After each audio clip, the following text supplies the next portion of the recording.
Ештеңе жасырмайсыз. Мен осы істе сізден қызыңыз туралы сұрағым келеді. Сіз оқып берді елдің алдында өзіңіз жайып салғансыз.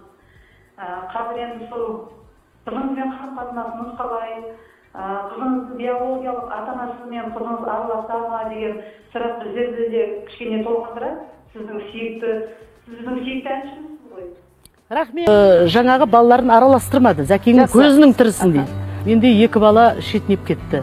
Зәкеңнің пенсиясына таласқасын не сұрайсыз? Бір баланы асырап алайық деп жүргенбіз өзіміз.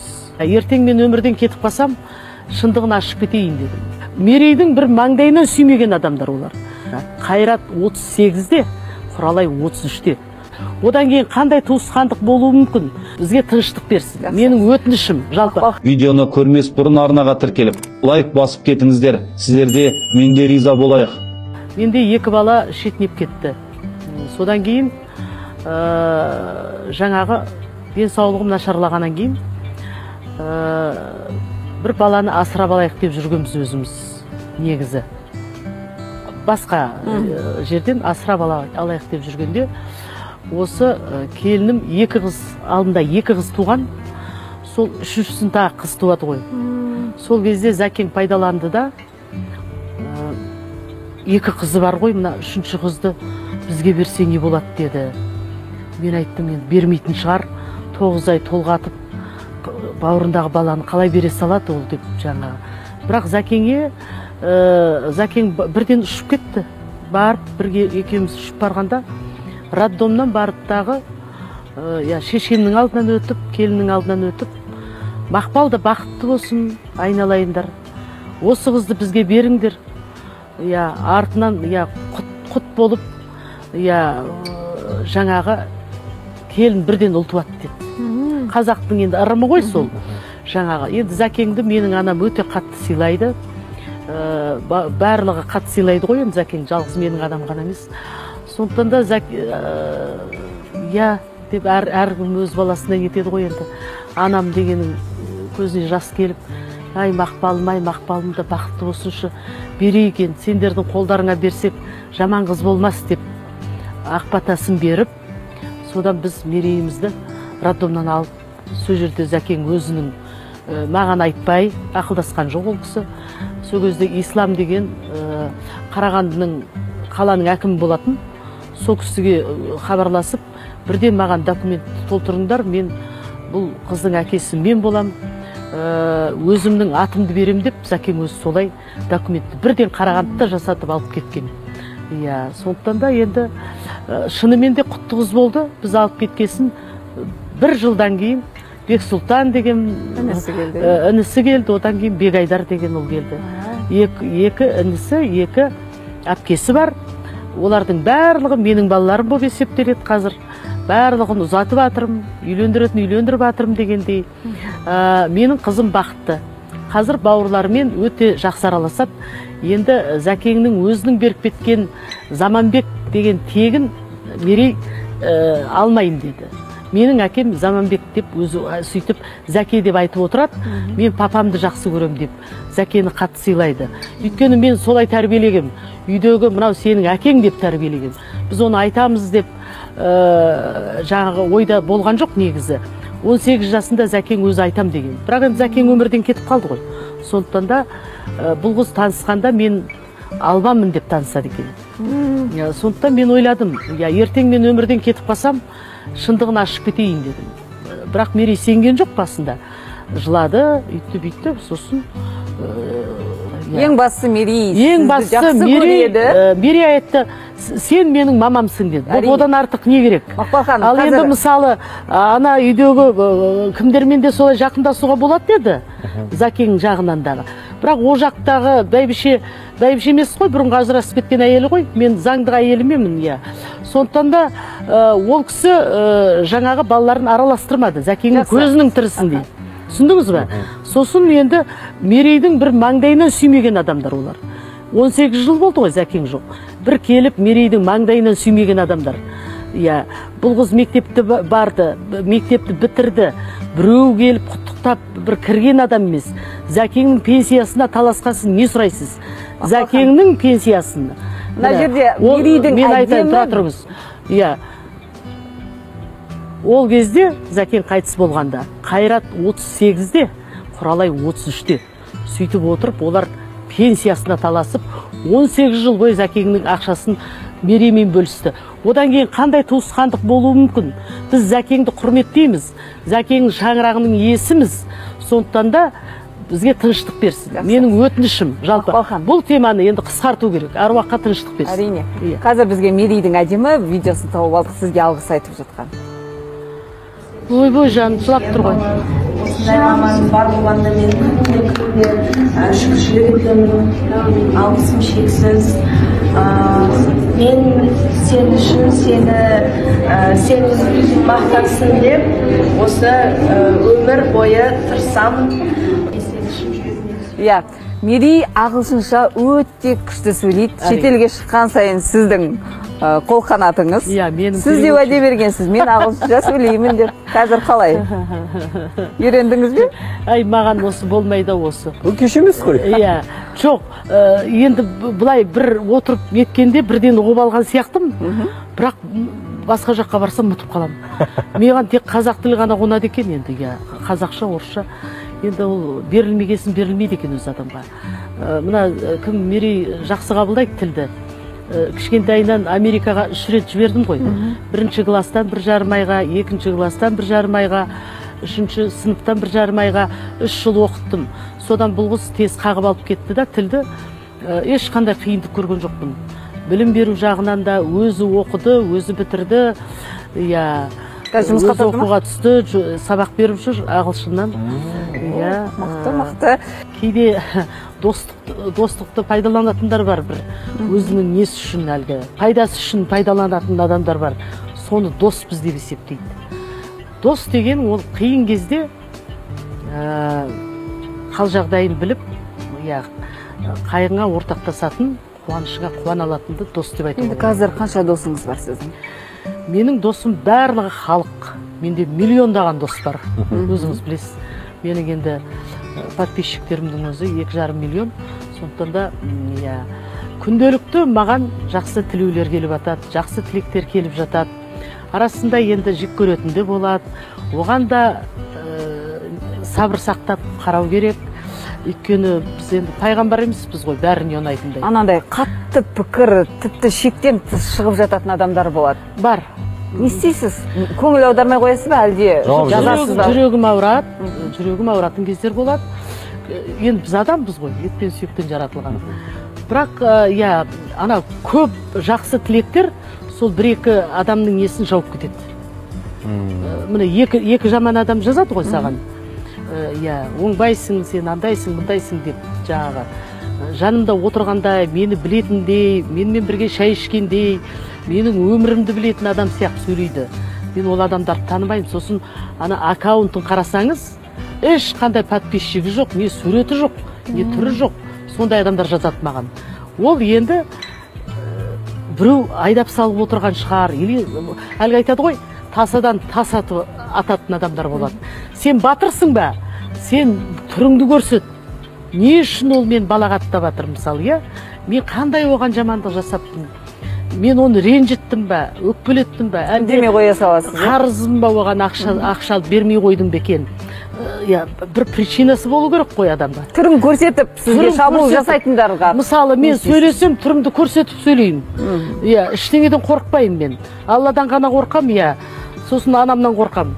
Шынында да, осы күнге дейін анамнан қорқам, өйткені анам 2 аяғымызды бір етіп кетіған. Қазірде? Қазірдің өзінде, сен мақпал болсаң қайтейін қарағым. Сіз Алматыда отырсыз, ол кісі ауылда ғой. Бәрін сезеді, ауылда емес, Қарағандыда тұрады менің анам. Кімнің қолында ол кісі? Менің бауырым, туған бауырым, келінім, міне 30 жыл бағып отыр, келінімізге рахмет, Әлияжан, Алла разы болсын. Менің Мерейімнің, бауырларының анасы. Әлия деген келінім бар, алтын. Сондықтан да, шешеміз әлгі 1-2 күн хабарласпай қалсақ та, бәрін тексеріп, жоқ, біз өзіміз шаламыз.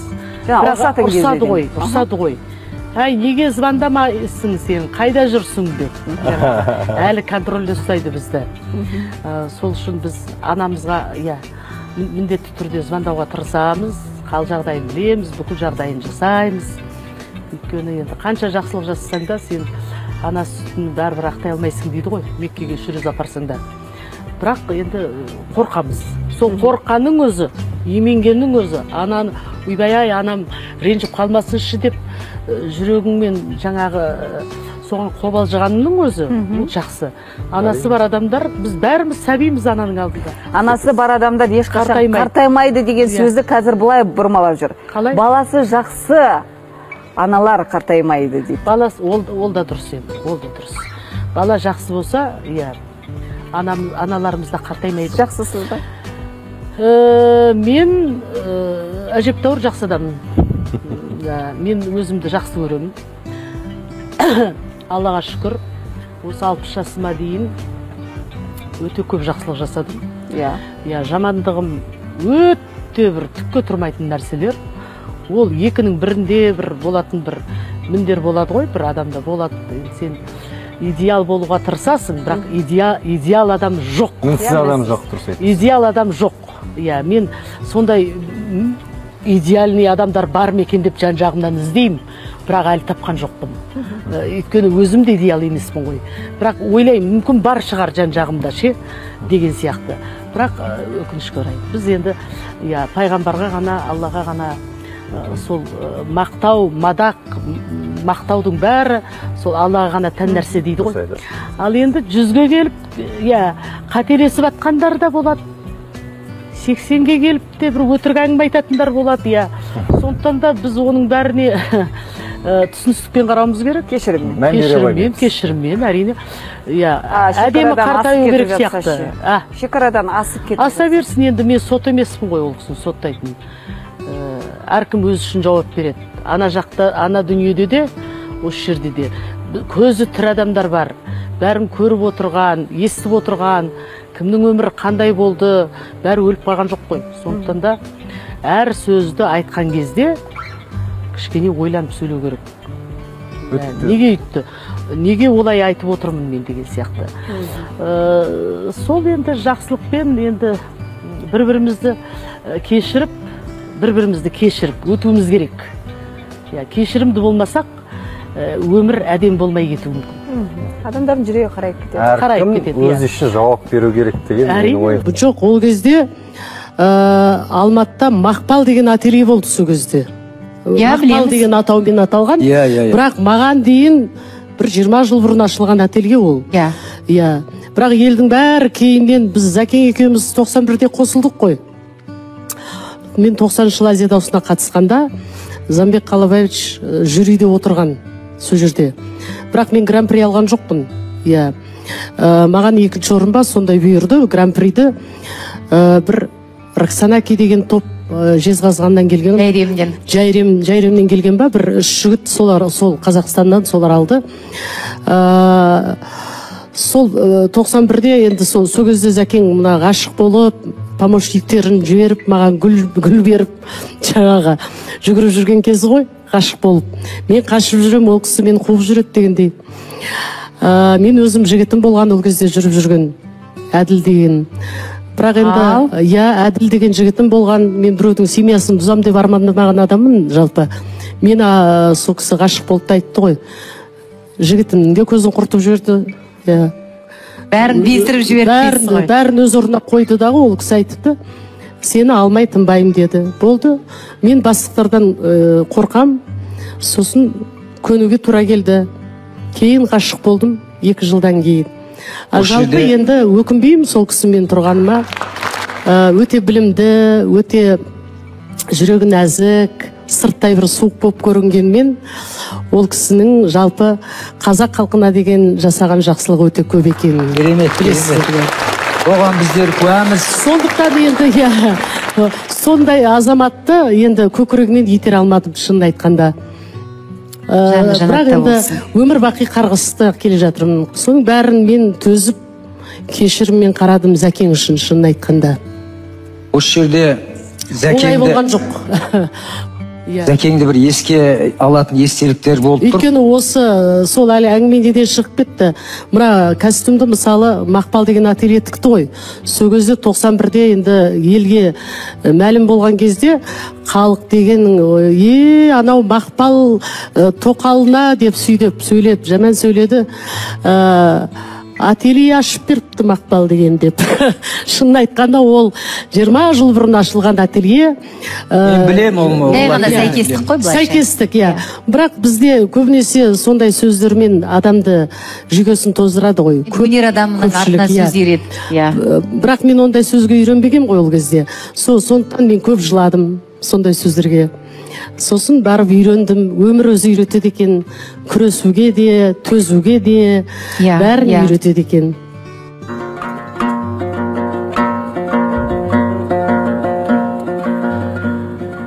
Мен сені ұнатамын деген менен басқадан көрмегенді сенен көрем.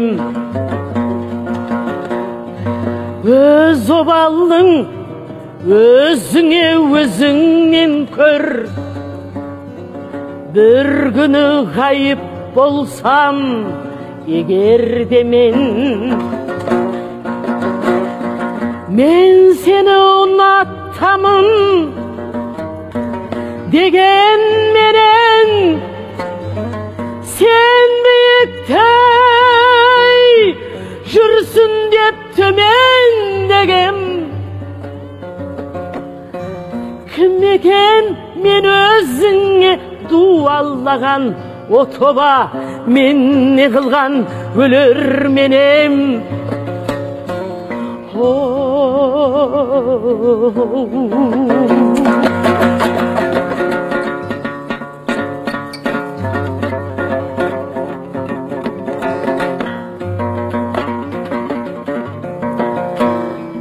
Дегеніңнің бәріндей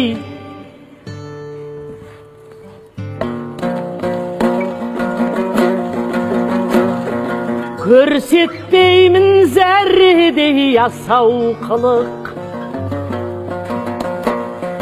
Сенің ғана ырқыңа басалдырып бұға берем не қылған жасандылық. Мен сені ұнатамын, бірақ мейіргедей қайтейін жылап сұрап. Ұнатамын дегенім жасандылық, саған деген жүрегім құрақ.